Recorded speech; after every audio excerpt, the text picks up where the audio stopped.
dan dari jawaban yang lain. Kehadiran kita di sini adalah untuk mengemukakan semula berkaitan dengan cadangan artikel yang tertangguh, di mana terdapat 15 cadangan artikel dan 2 daripada 15 cadangan artikel itu tidak mendapat persetujuan, yaitu artikel berkaitan dengan gaji kenaikan gaji tahunan, dan juga artikel berkaitan faedah perubatan dan insurans. Data dan pemerintah juga sebagai sektor keuangan daripada sektor pemerintah. Terima kasih telah datang pada hadir pada hari ini dengan kita. Okey, berkenaan dengan kami angkat dan artikel yang masih terfokus. Yang pertama adalah artikel berkenaan kenaikan gaji yang dimaukan oleh pihak pekerja dalam sebanyak 800 tahun. Dan artikel yang kedua lagi, kami merujuk Akta Perhubungan Perusahaan 1967 di mana yang menyatakan bahawa hal-hal yang berkaitan dengan manfaat tambahan adalah tertakluk pada kemampuan dan budi bicara majikan. Di operasi ini kita akan melihat perubahan dari tahun lepas, perubahan dari seperti apa? Kenaikan gaji dan faedah perubatan dan insurans. Cik Hendra Chua siang ini sebagai Ketua Perundingan Kesatuan Sabah untuk memberi sepatutnya 2 kata.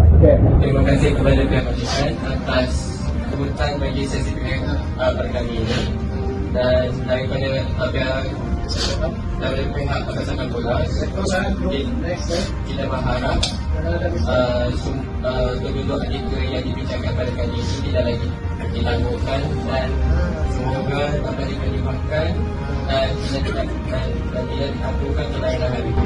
Seperti mana yang dalam artikel yang telah pihak persatuan ajukan. Bagi artikel gaji, pihak persatuan menginginkan sebanyak 800 untuk menaikkan gaji tahunan, dan peningkatan kos secara hidup.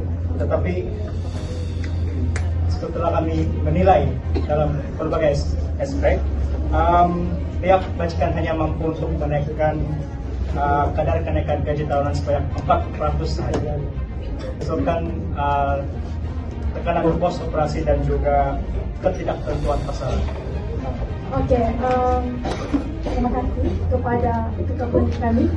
Okey, berkaitan tadi kenapa pihak majikan hanya dapat bagi 400 sejak kepada pihak persatuan. Sebabnya dia adalah pasaran yang sekarang ni kita sangat kompetitif lah kerana banyak kehadiran pesaing baru di pasaran. Dan itu juga seperti yang Encik Tony cakap sebelum ini, syarikat kita mengalami peningkatan kos operasi sebanyak 12%. Itu yang paling utama lah.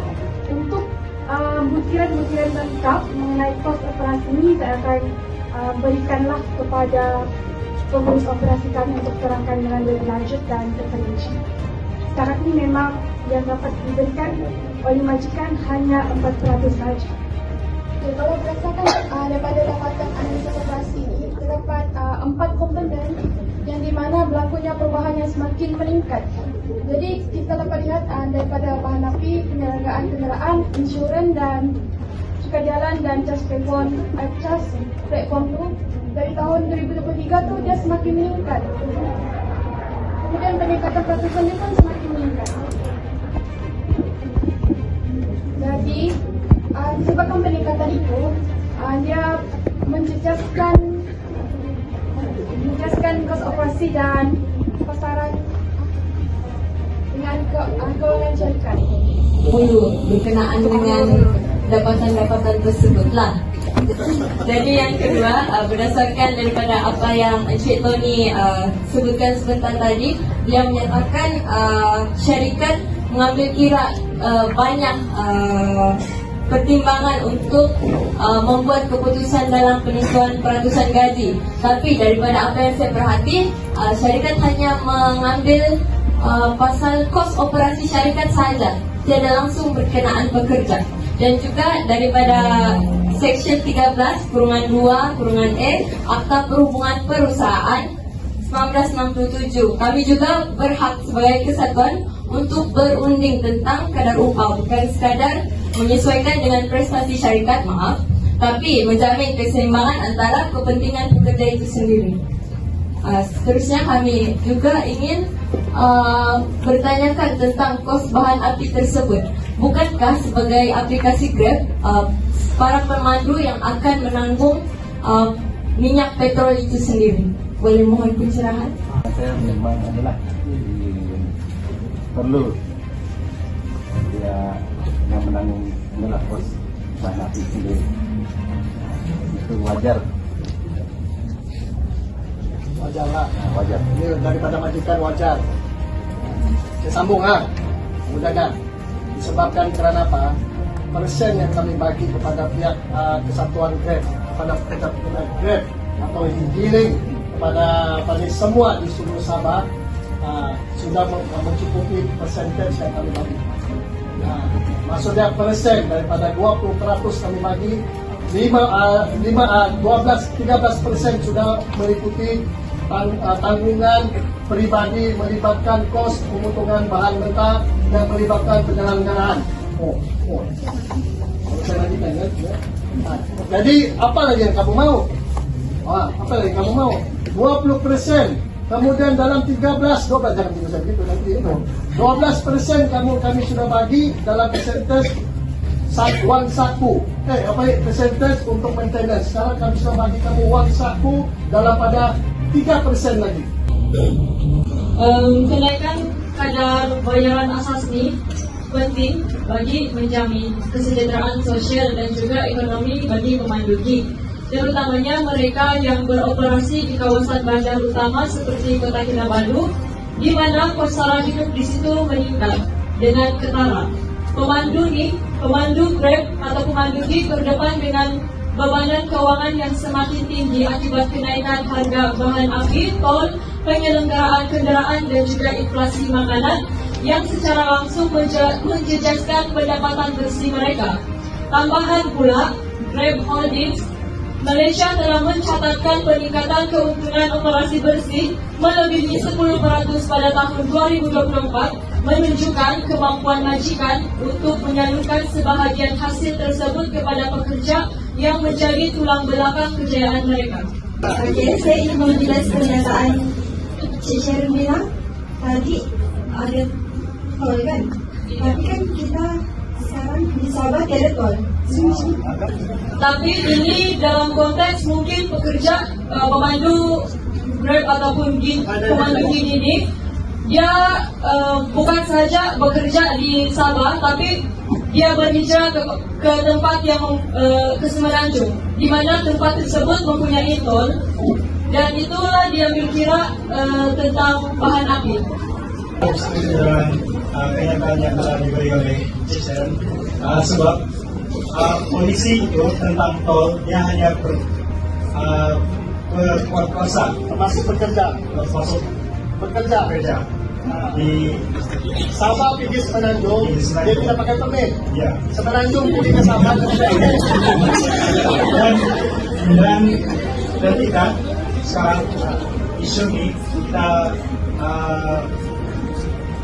di Sabah, fokus kita hanya di Sabah. Jadi wajarlah jika kita tidak memasukkan tentang isu tol itu.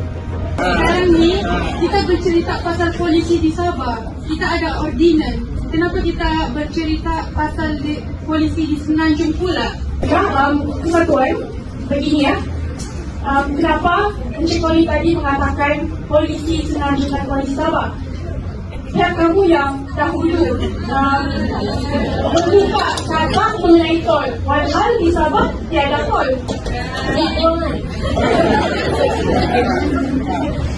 Okay, apa yang kami sebut tadi adalah sebagai gambaran saja.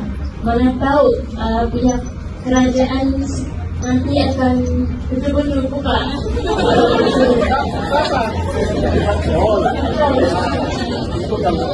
Itu menurut gambaran saya. Beda lihat dari 68, abstrak lah, 7 lah 7. Maaf, Puan Dina, bukannya kami tidak mau naikkan kepada 7, tapi mengikut tadi yang kamu minta 8, masih ada kenaikan lagi. Masih ada kenaikan gaji lagi, bukannya kami tidak bagi terus. Berbanding 4, tidak okey sudah kami bagi 2% kenaikan, banyak 6%. Di sini kami bawa harapan dari pekerja-pekerja lain. Jadi kami nak maulah rekan-rekan pekerja yang lain. Bagaimana pihak Puan Dina bawa suara ahli-ahli kesatuan, begini juga kami bawa suara daripada pihak atasan untuk berbincang kepada kamu yang terbaik untuk kita. Saya ingin mencadangkanlah kan pihak majikan sudah memberikan 6%. Bolehkah 2% itu akan diberikan di tahun yang lain kepada para pekerja, sebabkan kamu dah bagi 600 itu. So dia dari tahun ke tahun boleh supaya boleh tambah di lain tahun 2% itu.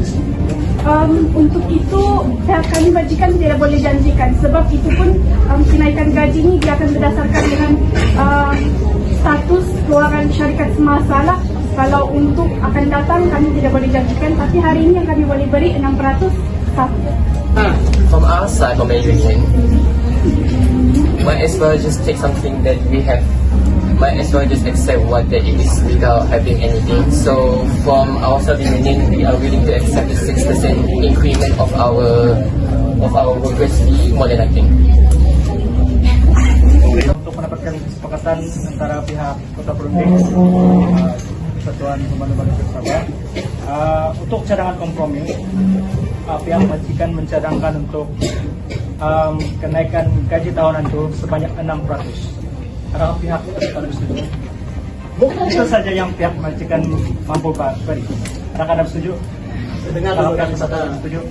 Presiden. Selaku ketua perunding daripada pihak kesatuan, kita setuju untuk menerima cadangan kompromi daripada pihak majikan iaitu kenaikan gaji tahunan sebanyak 6%. Tapi pihak majikan memang tak boleh naik sudah.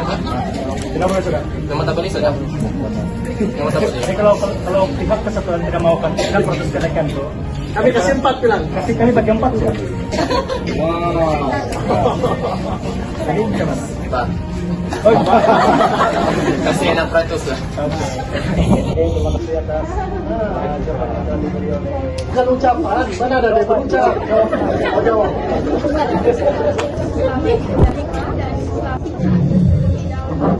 Saya manusia, ketua perunding pihak pada Puan Bersehat, ingin melakukan penghargaan dan terima kasih kepada pekerja-pekerja tersebut kerana hadir dalam sesi rundingan perjanjian kolektif pada hari ini.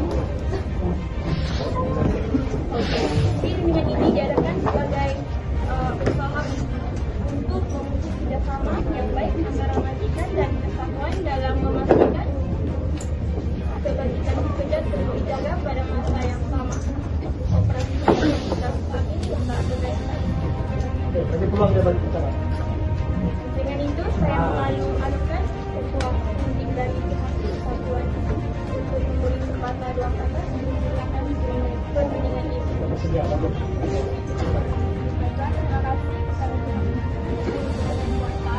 saya selaku ketua komisi bagi Persatuan Pekerja Sabah Port ingin merakamkan penghargaan kepada pihak majikan atas kesudian hadir ke meja rundingan hari ini. Jadi tujuan utama kita ni hari ini bukanlah untuk bertelaga, melainkan kita mau mencapai kata sepakat yang adil, bersama dan produktif kepada kedua-dua pihak. Sebagaimana ada 2 artikel yang telah kita tangguhkan pada perundingan kolektif sebelumnya. Kita pergi kepada isu pertama, iaitu masa kerja yang fleksibel. Di sini kesatuan berpendapat bahawa sistem masa bekerja yang diamalkan kini tidak lagi relevan dengan realiti beban kerja semasa di pelabuhan. Jadi pihak kesatuan ingin mengusulkan untuk pihak majikan mempertimbangkan pekerja itu dapat diberikan masa bekerja yang lebih fleksibel. Tanya berbulan bagian mana? Bagian 4 mana? Fleksibel ini kebanyakannya bekerja waktu pejabat. Karena apa? 7.30 sebelum ini pukul 8 dia masuk betul. Dia balik pukul 5. Sekarang dia mau fleksibel. Operasi nggak boleh. Nah, come on.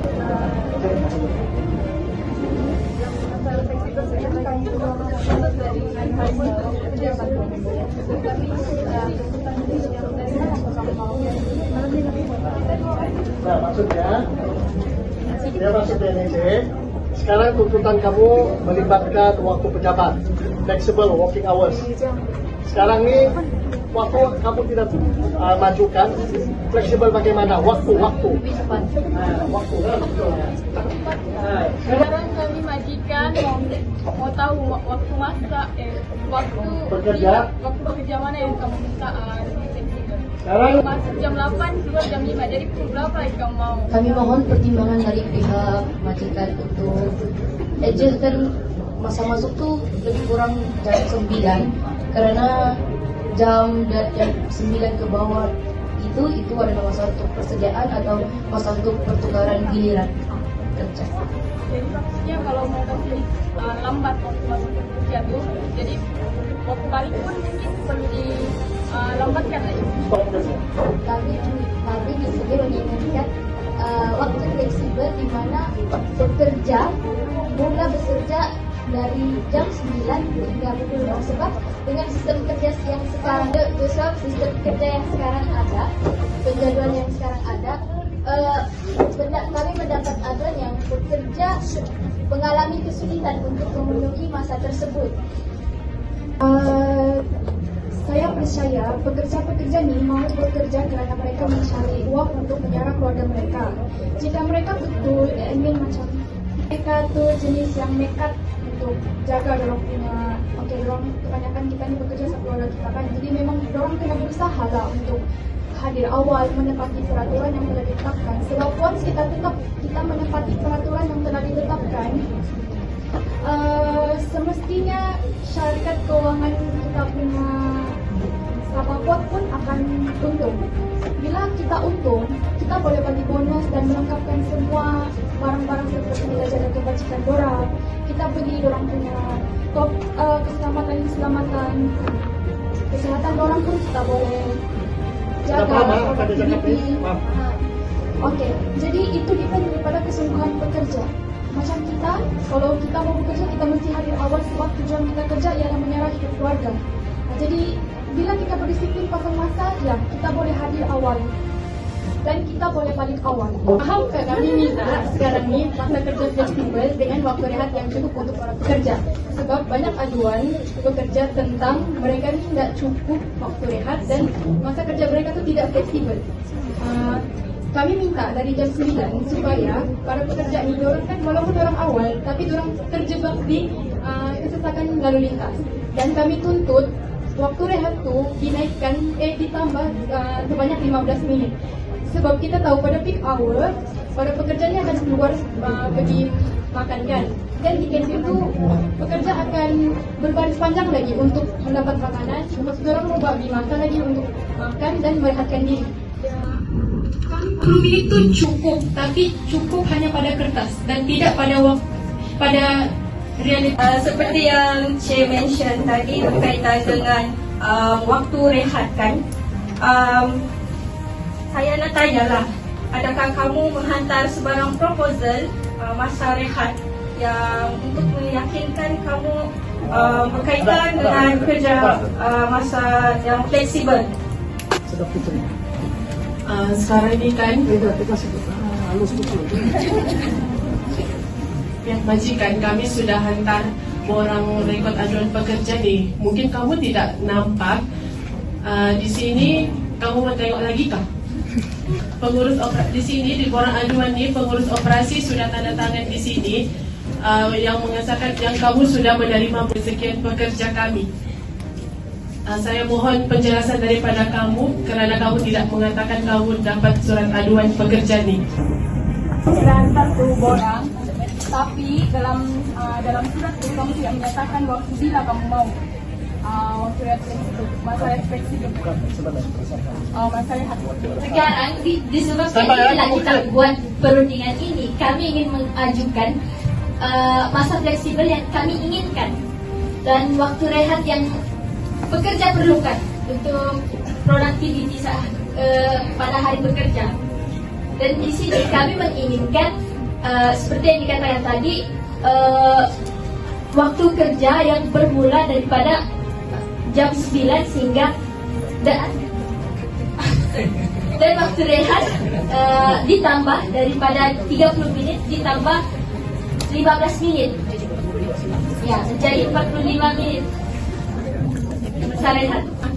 Kamu ada hantar borang aduan kan? Tapi kamu tidak hantar proposal sebab kamu tidak minta pun masa rehat yang spesifik. Faham tak? Lagi pun kalau pekerja ni lah dia menentukan jadual atau masa kerja dia, boleh jelaskan jadual tenaga kerja. Lepas tu selamatan lagi kita berfikir, and then prestasi pengambilan barang. Keselamatan apa yang berkaitan dengan pertambahan masa bekerja? Dari segi apa? Jawab cik. Menambah risiko keselamatan. Macam mana? Contoh dia macam mana keselamatan? Apa yang tidak selamat kalau tambah masa bekerja? Kalau kita kan sama pun kan kita pelabuhan. Kita tahu yang pelabuhan ini dari laut. Kita boleh ke cuaca juga. Jadi bahan kapal dari 40 jam ke 45 jam seminggu. Jadi kenapa kami perlu kaitkan pada pekerjaan yang masalah? Sebab ordinary musabah sudah menetapkan sebenarnya itu.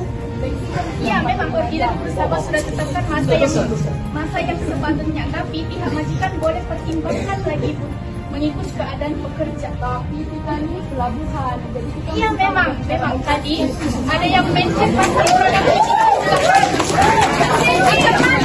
Macam mana pekerja pelabuhan mau jalankan kerja jika kerja di office itu pun lambat sudah Macam datang. dibagi waktu rehat juga. Waktu rehat yang cukup dibagi oleh dalam OBS-nya sudah cukup untuk kerja. Kita harus paham juga cara operasi di pelabuhan kita ini. Jadi pimpinan boleh sabar tidak menetapkan hak maksimum. Majikan boleh Kamu Satuan paham kan kita punya syarikat itu macam mana? Dia cara dia beroperasi macam mana? Oke, begini. Jadi, memang OBS letakkan 45 jam, tapi kami tidak menuntut lebih daripada 45 jam. Jadi, yang di mana? Bahagian mana yang salah? Okey. Untuk turis siapa? Grup yang kita rasa boleh. Untuk dibawa ke tengah, untuk berunding dengan kami, saya akan bawa ke saya nanti.